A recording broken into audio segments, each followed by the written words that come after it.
जो लोग 2014 के चुनाव के साक्षी हैं, वे लोग इस बात को जानते होंगे 2014 में कैसा भारत हमें प्राप्त हुआ था। उनका यह दायित्व बनता है कि वे अपनी वर्तमान पीढ़ी को बताएं भी, जो नवोदित मतदाता हैं उनको भी बताएं कि 2014 में एक ऐसा भारत था जिसमें परस्पर अविश्वास था, लोगों के मन में आक्रोश था,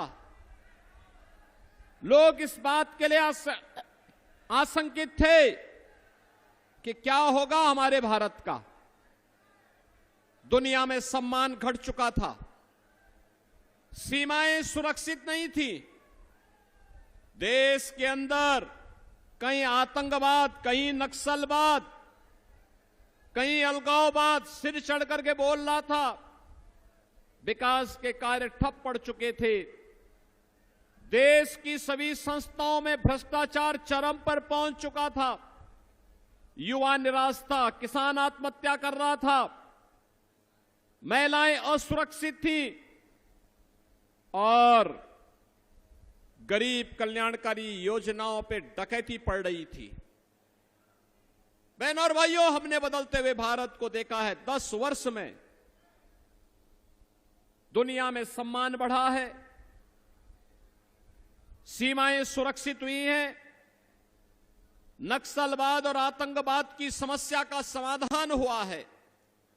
हमारे भारतीय जनता पार्टी और भारतीय जनसंघ के समय से हमारे पदाधिकारी नारा लगाते थे कि जैसे जहां हुए बलिदान मुखर्जी वह कश्मीर हमारा है। लेकिन बहनों और भाइयों, डॉक्टर श्यामा प्रसाद मुखर्जी जी का बलिदान कश्मीर में 2 विधान, 2 निशान और 2 प्रधान की व्यवस्था को समाप्त करने के लिए हुआ था। और कांग्रेस ने समस्या दी थी, जिसने आतंकवाद फैलाया न जम्मू कश्मीर में, न केवल बल्कि पूरे देश को आतंकवाद की चपेट में ला दिया।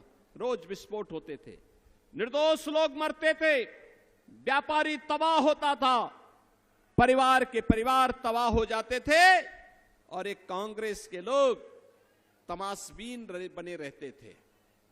एक भी बार ये लोग आतंकवाद के खिलाफ बोलने को तैयार नहीं थे। और बहनों और भाइयों, आज आप देख रहे होंगे कश्मीर में धारा 370 समाप्त हो गई।